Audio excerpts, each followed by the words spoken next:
Hello दोस्तों। Cancer की जब भी बात होती है तो अक्सर यही बात होती है कि किस ग्रेड का कैंसर है। ये ग्रेडिंग का बेसिकली क्या मतलब होता है, उसके प्रैक्टिकल इम्प्लीकेशंस क्या हैं, क्या इसकी इंपॉर्टेंस है, आज इसको समझने का प्रयास करेंगे। क्योंकि ज़्यादातर जब भी किसी व्यक्ति को हम बात करते हैं कैंसर के बारे में, उसको बोल दिया जाता है आपका हाई ग्रेड का कैंसर है, लो ग्रेड का कैंसर है। अब फीवर हाई ग्रेड और लो ग्रेड तो लोगों को समझ में आता है, पर ये कैंसर का भी कोई थर्मोमीटर होता है क्या जो जान सकता है कि हाई ग्रेड है लो ग्रेड है? तो बेसिकली ग्रेडिंग सिस्टम जो है वो माइक्रोस्कोपिक एनालिसिस पर बेस्ड है कि माइक्रोस्कोप में उसके सेल्स कैसे और कैसे डिफ्रेंशिएटेड दिखते हैं, उसके बेसिस पे डिसाइड होता है। और आज हम इसके बारे में डिटेल में बात करेंगे कि कितने तरह के ग्रेड्स होते हैं और इसका प्रैक्टिकल इंपॉर्टेंस क्या है।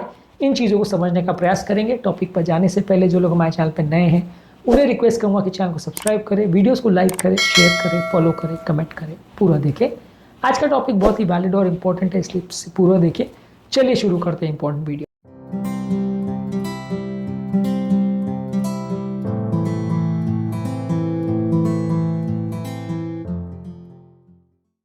सबसे पहले तो ग्रेडिंग सिस्टम जो है माइक्रोस्कोपिक एनालिसिस के बेस पे बेस्ड है। इस पे सबसे पहला या सबसे लो ग्रेड जो है उसे ग्रेड 1 बोलते हैं। इसमें बेसिकली जो कैंसर के सेल्स हैं वो माइक्रोस्कोप में लगभग नॉर्मल सेल जैसे दिखते हैं, थोड़े से डिफ्रेंशिएटेड होंगे लेकिन लगभग नॉर्मल सेल जैसे दिखते हैं। इस तरह का कैंसर बहुत जल्दी ग्रो नहीं करता और धीरे धीरे स्प्रेड करता है, धीरे ग्रो करता है, तो मान सकते हैं कि वो लगभग नॉर्मल जैसा है। इनको कई बार पकड़ना मुश्किल भी होता है। इसके अलावा होता है नेक्स्ट ग्रेड 2 जिसे इंटरमीडिएट ग्रेड बोलते हैं। इसमें सेल्स जो है थोड़े अबनॉर्मल दिखते हैं, यानी फर्स्ट ग्रेड से थोड़े ज़्यादा खराब दिखते हैं। इन्हें मॉडरेटली डिफ्रेंशिएटेड सेल्स बोलते हैं। इनकी ग्रोथ स्पीड थोड़ी ज़्यादा होती है और स्प्रेड होने का रिस्क भी थोड़ा ज़्यादा होता है। ग्रेड 3 को बोलते हैं हाई ग्रेड। इसमें सेल्स जो है अब नॉर्मल दिखते हैं और नॉर्मल सेल्स जैसे नहीं दिखते, इनको पुअरली डिफ्रेंशिएटेड सेल्स बोलते हैं। ये सेल्स और ज़्यादा स्पीड से ग्रो करते हैं और ज़्यादा स्पीड से स्प्रेड करते हैं। और इसके अलावा होता है हाई ग्रेड कैंसर जहाँ की बहुत ज़्यादा अबनॉर्मल दिखते हैं, यानी बिल्कुल ही अनडिफ्रेंशिएटेड सेल्स दिखते हैं जो कि किसी भी सब टाइप में नहीं, बिल्कुल जैसे बचपन में या जब बच्चा माँ के पेट में होता है तो उस टाइम पे जैसे सेल्स का ग्रेडेशन होता है लगभग वैसे ही दिखते हैं। या इनको एनाप्लास्टिक सेल्स बोलते हैं। ये बहुत ज़्यादा अग्रेसिव कैंसर्स होते हैं और बहुत ज़्यादा स्प्रेड करते हैं। तो बेसिकली ये कॉमन ग्रेडेशन सिस्टम है जिसमें ग्रेड 1 से लेकर ग्रेड 4 तक सेल्स को क्लासीफाई किया जाता है। माइक्रोस्कोप में सेल्स कैसे दिख रहे हैं और वो नॉर्मल सेल्स के कंपैरिजन में वैसे ही दिख रहे हैं या उससे ज़्यादा खराब दिख रहे हैं या बहुत खराब दिख रहे हैं, इसको आप आइडेंटिफाई करते हैं। उसके बेसिस पे जितने ज़्यादा सेल्स अब नॉर्मल दिखेंगे, जितने ज़्यादा सेल्स प्रिमिटिव जैसे दिखेंगे, उतने ज़्यादा कैंसर के स्प्रेड होने के चांस या उसके जल्दी ग्रो होने के चांस ज़्यादा होते हैं। इसलिए ये डिफ्रेंशिएशन करना बहुत ज़्यादा ज़रूरी है। जिस व्यक्ति को बोला जाएगा कि आपका कैंसर ग्रेड 3 या ग्रेड 4 का है, उसके लिए मृत्यु का चांस या बिगड़ने का चांस ज़्यादा है।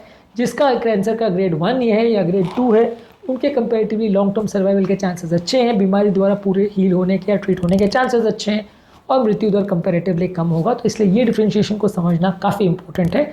इसमें कुछ स्पेसिफिक कैंसर्स हैं जिनको इस तरह से क्लासीफाई नहीं करते, जैसे कि ब्रेस्ट कैंसर। इसको नॉटिंघम ग्रेडिंग सिस्टम के हिसाब से कैलकुलेट करते हैं। इसमें कितना ट्यूबुल फॉर्मेशन हो रहा है, कितना न्यूक्लियर ग्रेड है और कितना माइटोटिक ग्रेड है, इसकी बेसिस पे ग्रेड 1 टू ग्रेड 3 इसे क्लासीफाई किया जाता है। इसी तरह से प्रोस्टेट कैंसर में ग्लीसन स्कोरिंग सिस्टम होता है जहां पे ग्रेडिंग 2 से लेकर 10 तक चलता है। इसमें ग्रेड 6 अगर है स्कोरिंग तो उसको लीस्ट अग्रेसिव माना जाता है और ग्रेड 10 को मोस्ट अग्रेसिव माना जाता है। तो बेसिकली ये थोड़ा अलग सा क्लासिफिकेशन सिस्टम है।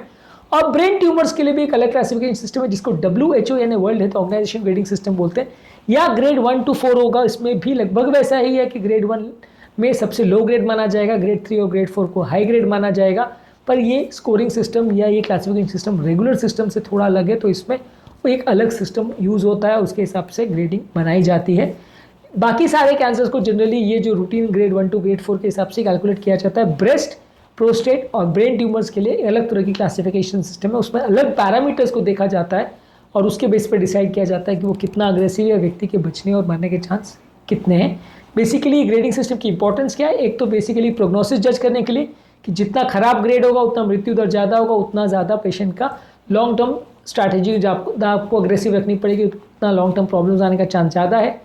ट्रीटमेंट प्लानिंग करने में मदद करता है कि जितना हाई ग्रेड होगा उतना अग्रेसिव ट्रीटमेंट आपको करना है, जितना लो ग्रेड होगा उतना आपके पास टाइम है और बेटर वे में मैनेज कर सकते हैं।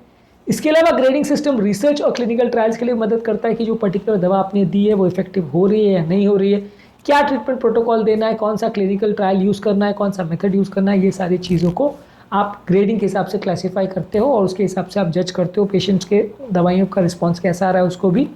और बाद में बेसिकली ये ग्रेडिंग सिस्टम और स्टेजिंग सिस्टम को मिला के यूज़ किया जाता है और इन दोनों के बेसिस पे पेशेंट का ट्रीटमेंट प्लान कैसा होगा, उसको बचने के मरने के चांसेस कैसे हैं, उसके ओवरऑल ट्रीटमेंट स्ट्रैटेजीज क्या होगी, ये सारी चीज़ों को कंबाइन किया जाता है। एक सेपरेट वीडियो में हमने स्टेजिंग सिस्टम के बारे में भी बात करी है, उस वीडियो को भी ज़रूर चेकआउट करें। उम्मीद करूँगा कि आज के टॉपिक में कुछ नया जानने को मिला होगा। आज हमने बात करी कैंसर के ग्रेडिंग सिस्टम, जो कि माइक्रोस्कोपिक ग्रेड होता है, उसके बारे में बात करी और उसके बारे में बेसिक आपको जानकारी दी। टॉपिक एंड करने से पहले जो लोग हमारे चैनल पे नए हैं उन्हें रिक्वेस्ट करूँगा कि चैनल को सब्सक्राइब करें, वीडियोस को लाइक करें, शेयर करें, फॉलो करें, कमेंट करें, पूरा